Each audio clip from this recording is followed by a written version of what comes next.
High student, আমরা কি preparation of MP অর্থাৎ মাধ্যমিক পরীক্ষার্থীদের জন্য আমরা যে প্রিপারেশন শুরু করেছি সেখানে চলে এলাম। এবং এখানে আমরা সাধারণত আমরা বড় কোনগুলো পড়ছি না 4 নম্বরের অর্থাৎ যে 3 নম্বরের প্রশ্নগুলো, আর বাকিগুলো যেগুলো শর্ট সেগুলো আমরা স্ক্রিনের মাধ্যমে ওটা কমপ্লিট করে দিই। তো এখানে আমাদের 4 নম্বরের ফার্স্ট প্রশ্ন আছে, প্রশ্ন দুটো। আচ্ছা, প্রথম একটা দেওয়ার দরকার নেই, তারপর থেকে দিচ্ছি আমি। কোনো গ্যাসের মোলার আয়তন বলতে কি বুঝো?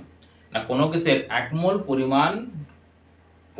পরিমাণ কোনো গ্যাস যে আয়তন দখল করে তাকে বলা হচ্ছে মোলার আয়তন। তাহলে মোলার আয়তন কি আসবে? মোলার আয়তন সমান হচ্ছে এক মোল পরিমাণ কোনো গ্যাসের আয়তন। এক মোল পরিমাণ কোনো গ্যাসের আয়তনকে মোলার আয়তন বলে।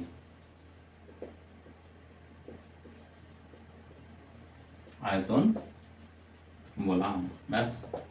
তারপর হচ্ছে বাস্তব গ্যাস আদর্শ গ্যাসের থেকে বিচ্যুতির কারণ কি? না, এখানে 1 নাম্বার তোমরা কারণ বলে লিখে নেবে, আমি 1 নাম্বার লিখে দিচ্ছি। গ্যাসগুলিকে না বলে গ্যাসের অণুগুলিকে বিন্দু ভরের সমষ্টি ধরা হয়েছিল। বিন্দু ভরের সমষ্টি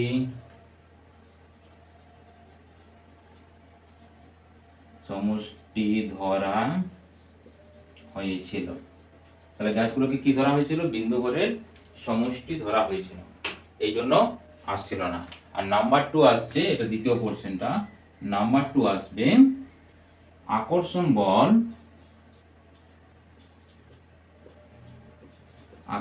বল শূন্য ধরা হয়েছিল, দিয়ে তারা বাস্তব গ্যাস আদর্শ গ্যাস সমীকরণ তৈরি করেছিল। কিন্তু বাস্তবে দেখা যাচ্ছে যে তাদের একটা নির্দিষ্ট আয়তন আছে আর আকর্ষণ বলও আছে। আচ্ছা, এখানে দুটো অথবা পর্যন্ত দুটো অঙ্ক আমি দিয়ে দিচ্ছি, দেখে নাও। এই অঙ্কগুলো তোমরা দেখে নাও ভালো করে পজ করে, তারপর বোর্ডে চলে এসো। দেখে নিয়েছো অঙ্ক।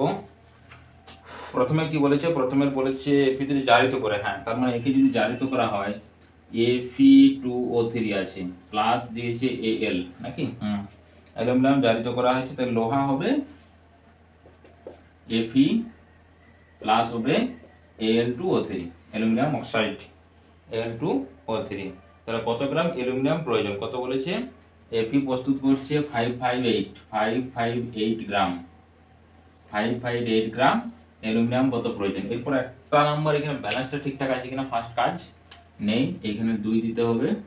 এখানে 2 দিলে F2 মিলে গেল, অক্সিজেন 3 মিলে গেল, অ্যালুমিনিয়ামের জায়গাতে 2 দিতে হবে। ওকে, ব্যাস, ব্যালেন্স হয়ে গেছে। এরপর এর তো গ্রাম বলেছি, তাহলে এটার আমরা বার করবো। লোহার নয় 56, আচ্ছা 56 দেয়নি, এটা দিয়েছে 5.58 ইন্টু কত 2, তার মানে 6 আসছে, 5 হচ্ছে পয়েন্ট চলে আসছে 10 11, 10 থেকে 11 আসছে নাকি, 10 থেকে 11 1.6 এত গ্রাম।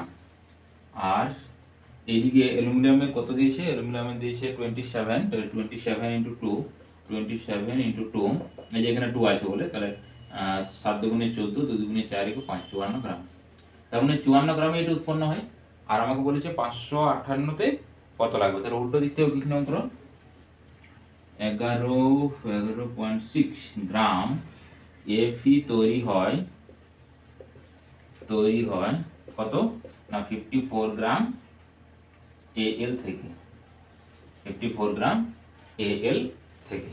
তাহলে 1 গ্রামে হবে কত? 54/11.6। আর কত গ্রাম দিয়েছে? 558, তার মানে যে 54 তো, হ্যাঁ তাই তো, হ্যাঁ 54 ইন্টু 558 ডিভাইডেড বাই 11 100.6। এরপর এটা কাটাকাটি করলে যেটা আসবে সেটি আসবে অ্যান্সার। আছে, এখানে কাটাকাটি করে দেখে নিবে কত আসছে ঠিকঠাক। কাটাকাটি আমি আর করছি না, ব্যাস, এটা কাটাকাটি করলে যেটা হবে সেটা হলো অ্যান্সার। তার মানে তোমার অত গ্রাম অ্যালুমিনিয়ামের প্রয়োজন হবে। আচ্ছা, নেক্সট অঙ্কে চলে যায়। এত করে অ্যামোনিয়াম ক্লোরাইড হাইড্রোজেনের সঙ্গে উত্তপ্ত করে অ্যামোনিয়া তৈরি হচ্ছে, ক্যালসিয়াম ক্লোরাইড জল উৎপন্ন হয়। কত গ্রাম অ্যামোনিয়াম হাইড্রোক্সাইড বিক্রিয়ায় অংশগ্রহণ করলো? অ্যামোনিয়াম হাইড্রোক্সাইড আছে, অ্যামোনিয়াম হাইড্রোক্সাইড দিচ্ছে আবার কত মোল। তার মানে এখানে অ্যামোনিয়া প্রস্তুতির বিক্রিয়া, অ্যামোনিয়া প্রস্তুতির বিক্রিয়াটা লিখে ফেলো। আচ্ছা তোমরা কাজ করবে, এগুলো কি করবে জানো, যখন তোমরা ধরো লিখতে পারছো না তখন পজ করবে, পজ করে লিখতে শুরু করে দেবে, তাহলে একটু ইজি লিখতে পারবে, কোনো অসুবিধা হবে না তোমরা যদি খাতায় কোনো। আচ্ছা তার মানে দেখো এখানে আমরা বিক্রিয়া করব কি অ্যালুমিনিয়াম ক্লোরাইড, মানে হচ্ছে NH4Cl প্লাস কি দিয়েছি ক্যালসিয়াম, ক্যালসিয়াম হাইড্রোক্সাইড মানে CaOH এর হোল টু, এইখানে তৈরি হবে CaCl2 plus ammonia gas NH3 plus হচ্ছে জল H2O। এরপর ব্যালেন্স করো, দেখো ক্লোরিন দুটো আছে তার মানে এখানে 2 দিয়ে দাও, অ্যামোনিয়া নাইট্রোজেন দুটো হয়ে গেল তার মানে এই জায়গাতেও 2 দিতে হবে, এই জায়গায় দুটো হাইড্রোজেন 6 হয়ে গেল, আর 2 হচ্ছে 6 দিয়ে 8, এদিকে হাইড্রোজেন হলো 4 দুগুণে 8 আর এদিকে 10, তার মানে এখানে যদি 2 দিয়ে দিই 4 আর 3 দুগুণে 6, 4 6 10 হয়ে গেল। ক্যালসিয়াম একটা আছে, অক্সিজেন দেখো এখানে দুটো, অক্সিজেন দুটো, ব্যাস মিলে গেছে। এরপর আমাদের কাজ হচ্ছে এখান থেকে সবগুলোর এই আণবিক ভরগুলো ক্যালকুলেট করা। তো আমাদের এইটা মনে হয় দিয়েছি কি, হ্যাঁ এটাও দিয়েছি, তার মানে এটারও বার করবো, এটারও বার করবো, জলেরও বার করতে হবে, এটার বার করতে হবে, এটার বার করতে হবে, সবগুলো আমাকে কিন্তু বার করতে হবে। তাহলে পরপর করে যায়, তাহলে 2 ইন্টু এখানে নাইট্রোজেন আছে, নাইট্রোজেনের হচ্ছে 14 প্লাস এটা হচ্ছে 4 প্লাস ক্লোরিনের হচ্ছে কত ধরবো 35 ধরি। আচ্ছা যেহেতু ক্লোরিনটা দেওয়া নেই না, নাইট্রোজেন হাইড্রোজেন আছে ওকে। ক্যালসিয়ামের হচ্ছে 40 প্লাস হচ্ছে এটা অক্সিজেন হচ্ছে কত 16 আর 2 32 হলো, আর হাইড্রোজেনের হচ্ছে 2। এখানে ক্যালসিয়ামের হচ্ছে 40 আর 35 দুগুণে 70, যেহেতু দুটো ক্লোরিন আছে, এটাতে হচ্ছে 2 ইন্টু নাইট্রোজেনের কত, নাইট্রোজেনের হচ্ছে 14 প্লাস 3, আর জলের ক্ষেত্রে তো আমরা 2 ইন্টু 18 জানি, একবার ডাইরেক্ট করে দিলাম।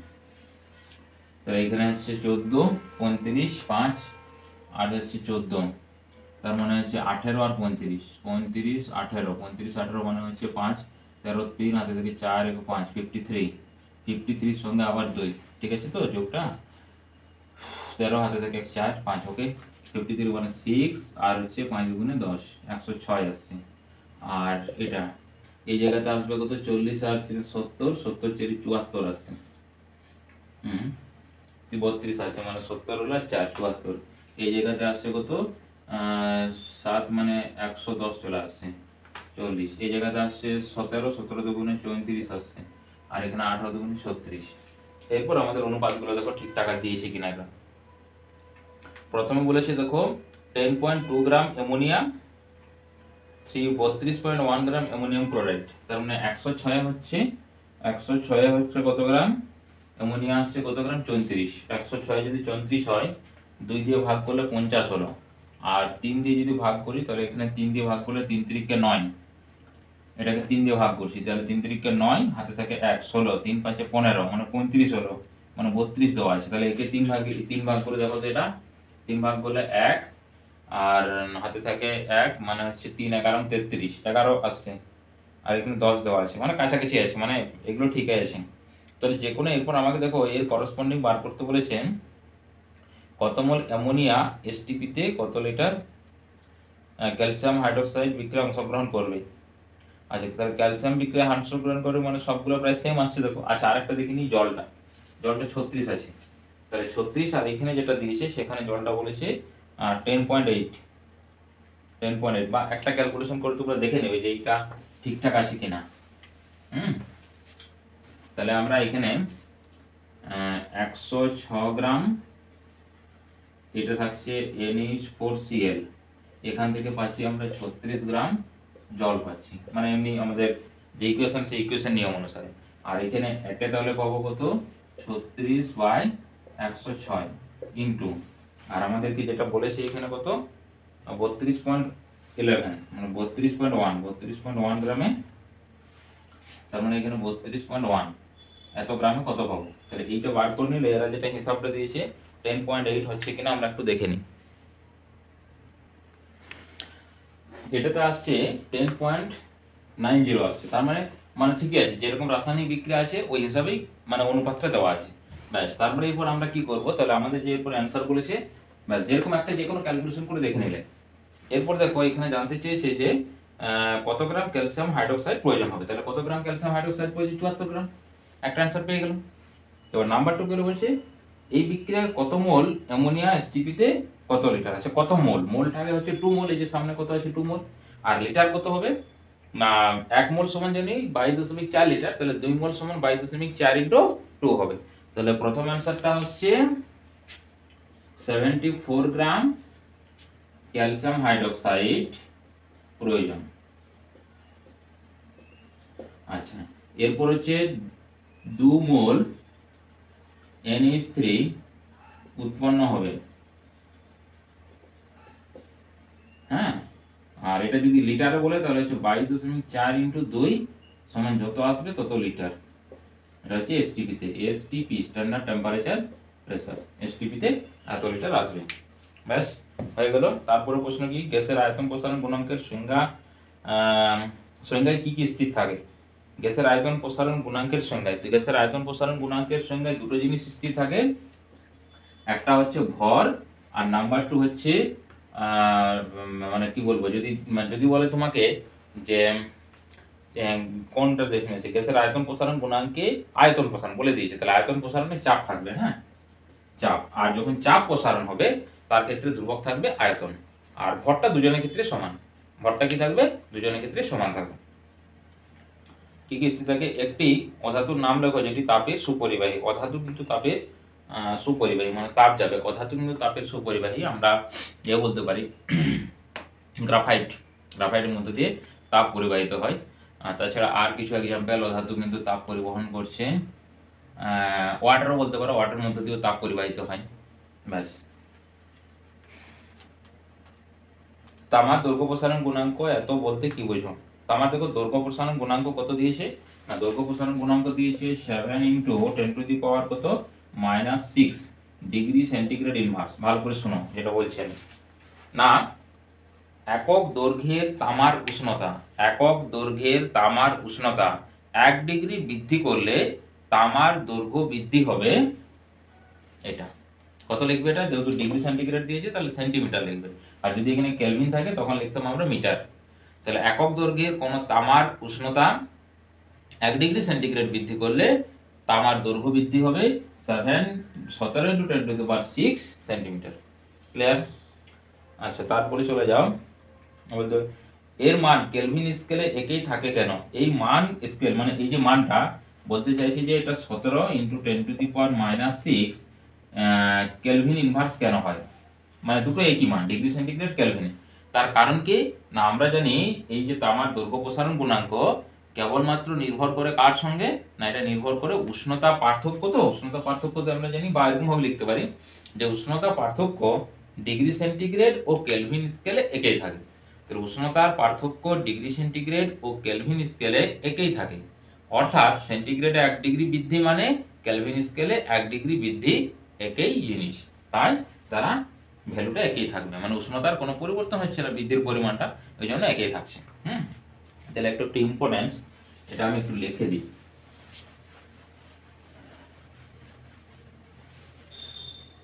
তাহলে এটা লিখবো আমরা,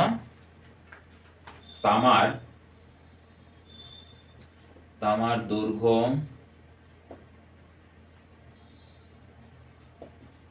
দৈর্ঘ্য প্রসারণ গুণাঙ্ক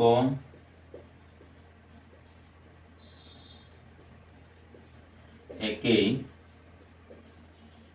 থাকে, কারণ তামার দৈর্ঘ্য প্রসারণ গুণাঙ্ক একই থাকে বিভিন্ন ডিগ্রি সেন্টিগ্রেড ও কেলভিন স্কেলে, ডিগ্রি সেন্টিগ্রেড ও কে স্কেলে,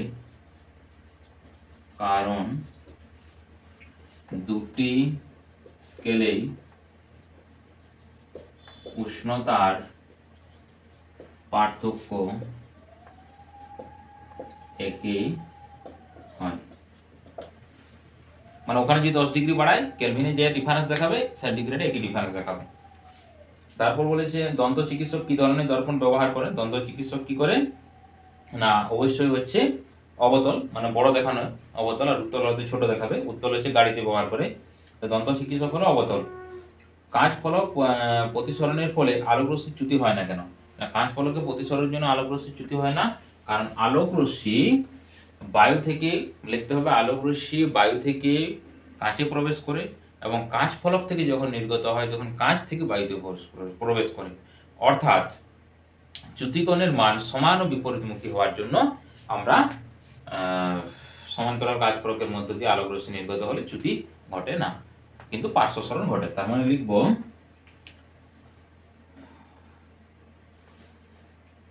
সমান্তরাল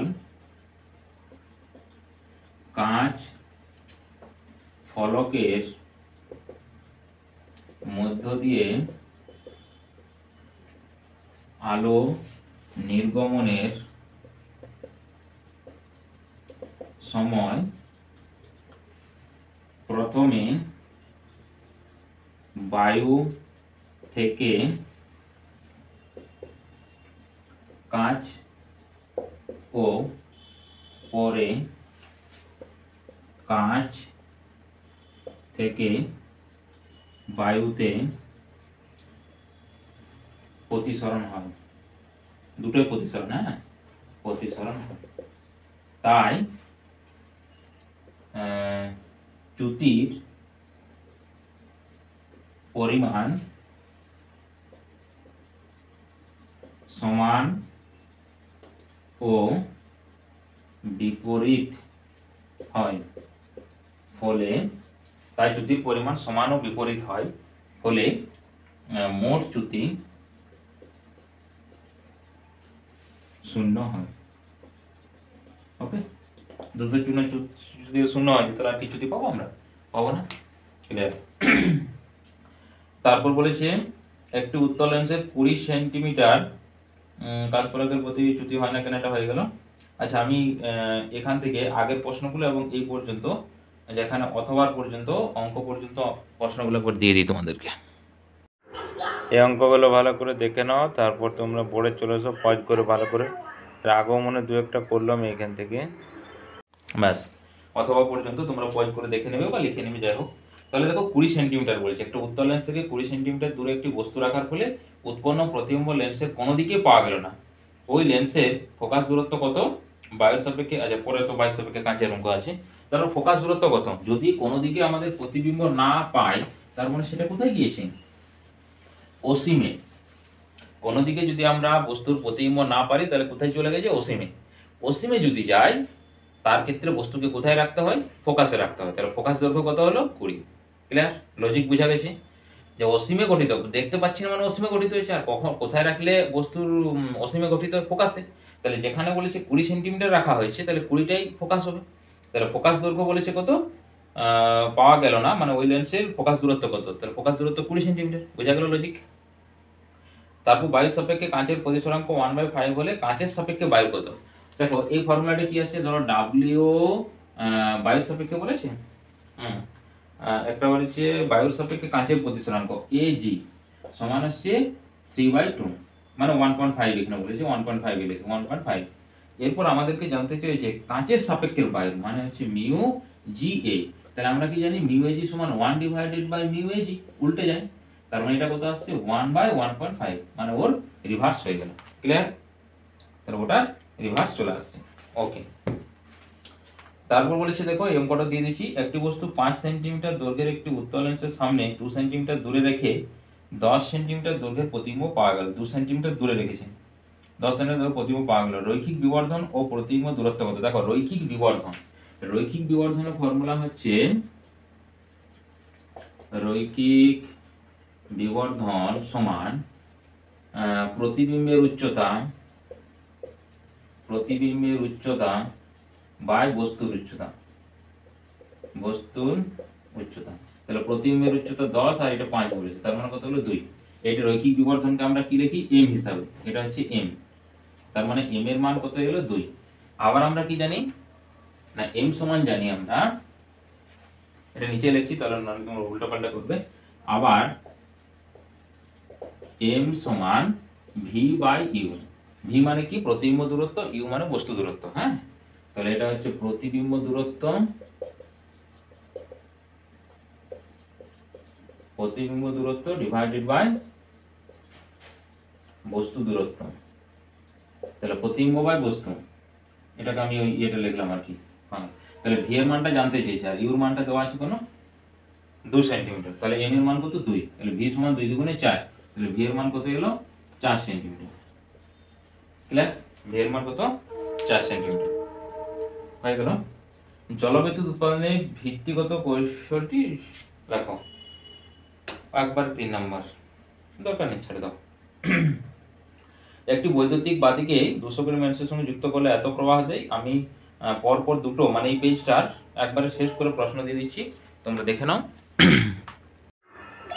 নেক্সট ইলেকট্রিকের অঙ্ক, এখানে দুটো আছে অঙ্ক, দেখো এগুলো একটু দেখে নাও, বোর্ডে চলে এসো। ওকে, প্রশ্ন দেখা হয়ে গেল।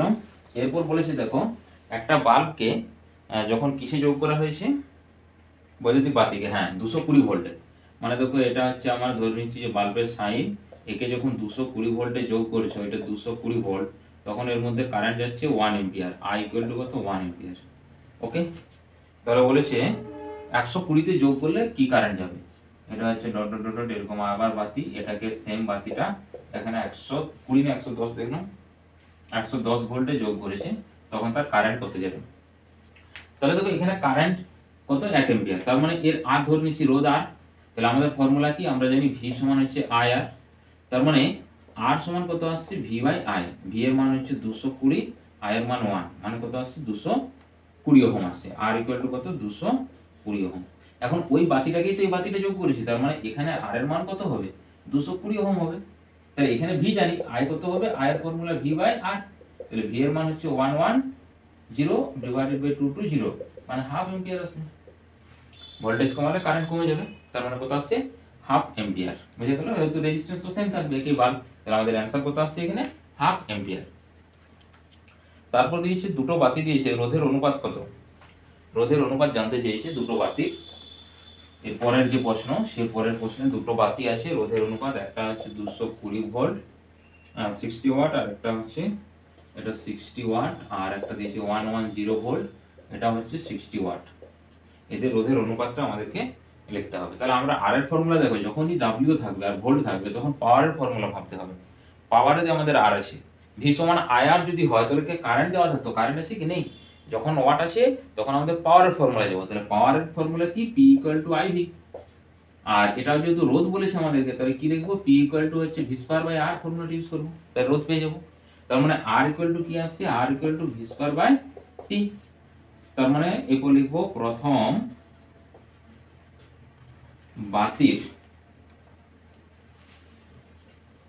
বাতির রোধ R1 সমান হচ্ছে ভি স্কয়ার বাই পি, সমান হচ্ছে কত 220 স্কয়ার বাই পি স্কয়ার, মানে 60 স্কয়ার। আর একই রকম হচ্ছে দ্বিতীয় বাতির রোধ R2 সমান কত হবে, ভি স্কয়ার বাই পি সমান হচ্ছে 110 তার স্কয়ার বাই 60 স্কয়ার।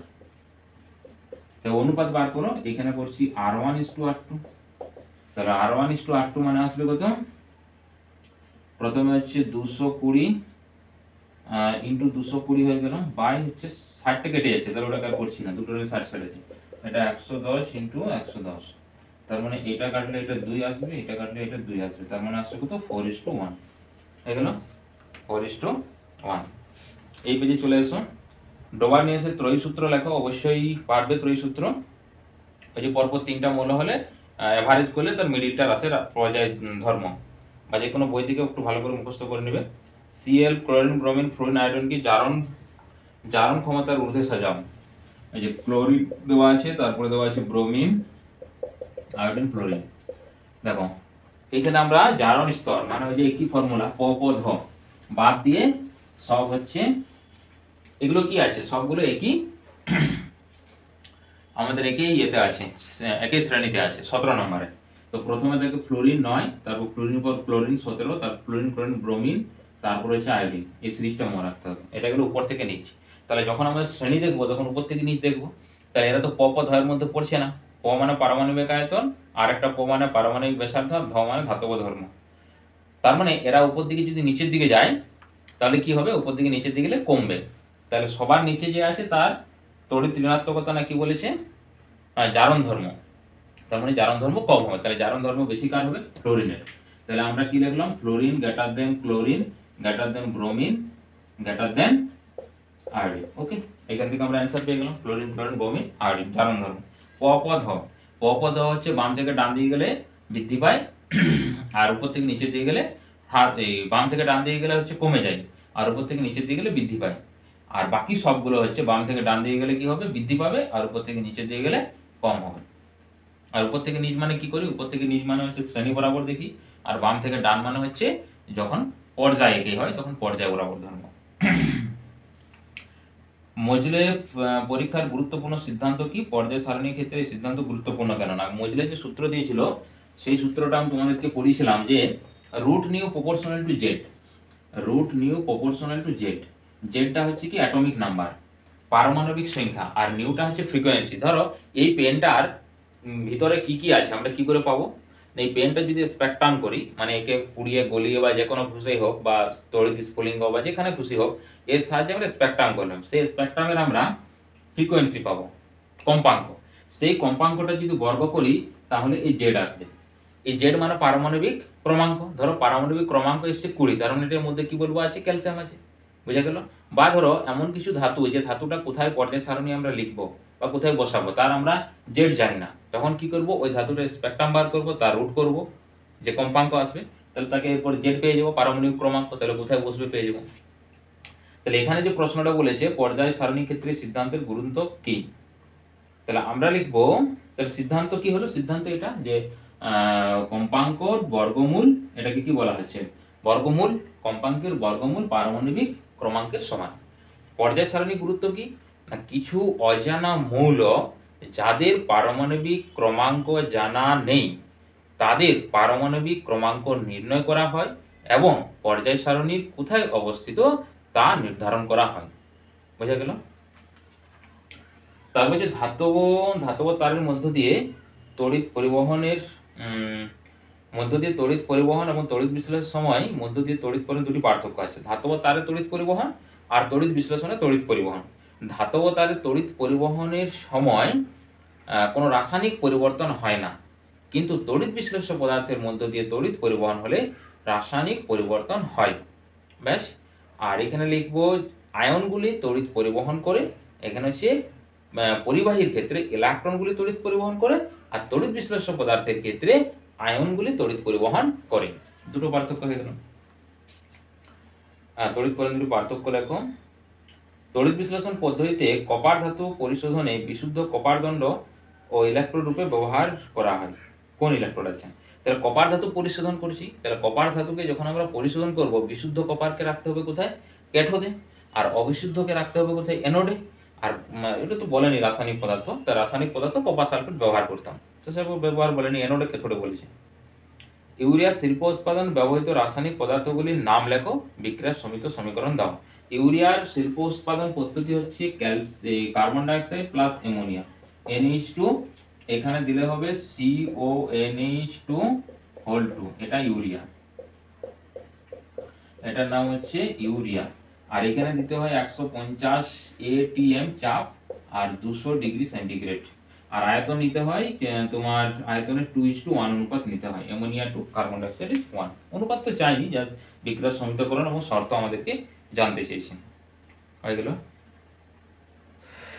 তারপর বলেছে ইউরিয়া শিল্পোষ্ণ সমিত সমীকরণ হলো এ এবং বি দুটি করে কার্বন পরমাণুযুক্ত অসম্পৃক্ত হাইড্রোকার্বন, ব্রোমিনের সঙ্গে এ অণুতে একটি ব্রোমিন অণু এবং বি অণুতে দুটি ব্রোমিন অণু যুক্ত হয়। এ বির গঠন সংকেত লেখো এবং ব্রোমিনের রাসায়নিক সমীকরণ লেখো। তার মানে এইটা হবে তোমার ডবল বন্ড একটা আসবে সি, আর একটা আসবে ট্রিপল বন্ড সি। তার মানে এখানে H থাকবে, এখানে H থাকবে, এখানে CH2, এখানে হচ্ছে CH2।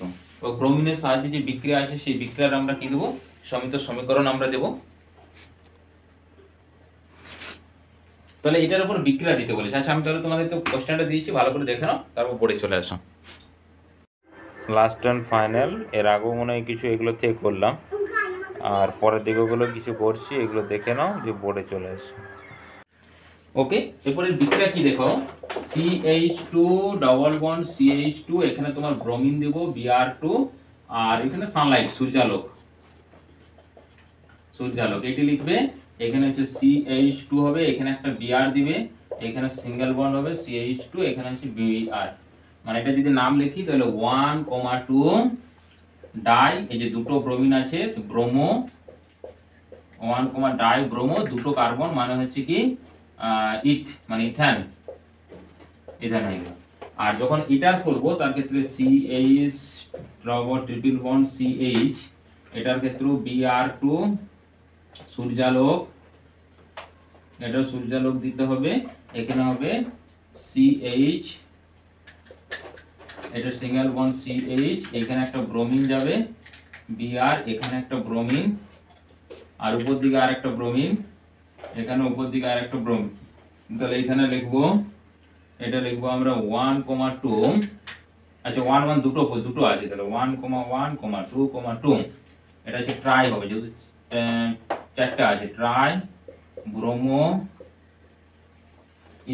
Ethan, try bromo Ethan, যেটা 1 নম্বর হয়ে গেল। এই বিক্রিয়াগুলো দিতে বলেছে। এবার শনাক্তকরণ কি করতে বলেছে, এবি দেখো, এবি দুটি কার্বনযুক্ত অসম্পৃক্ত, এ তে একটি অণু মানে এইটা এ, আর বি তে দুটো করে মানে এটা হয়ে গেল বি, মানে এটার নাম হচ্ছে অ্যাসিটাইলিন, আর এটার নাম হচ্ছে কি ইথিন। ব্যাস, শনাক্তকরণ করা হয়ে গেল। তাহলে এটার নাম হচ্ছে ইথিন, আর এটার হচ্ছে ইথাইন। তাহলে এ, এটার নাম হলো বি, এটার নাম হলো এ, এদেরকে শনাক্তকরণ আমরা করে নিলাম। অ্যাসিটিক অ্যাসিডের সঙ্গে সোডিয়াম হাইড্রেটেড বিক্রিয়া ও সমিত সমীকরণ লেখা। অ্যাসিটিক অ্যাসিড মানে CH3COOH, অ্যাসিটিক অ্যাসিড মানে, এবার শেষেরটা করছি অথবাটা, সোডিয়াম হাইড্রোক্সাইড মানে প্লাস হচ্ছে NaOH, তাহলে সোডিয়াম অ্যাসিটেট হয়ে যাবে। সোডিয়াম অ্যাসিটেট মানে হচ্ছে CH3 হবে, COO, এখানে Na ঢুকবে, প্লাস হচ্ছে Na ঢুকে এখানে জল তৈরি হয়, এখানে আসবে জল, তাহলে সোডিয়াম অ্যাসিটেট, প্লাস জল হয়ে গেল। তাহলে এর নাম হবে সোডিয়াম অ্যাসিটেট।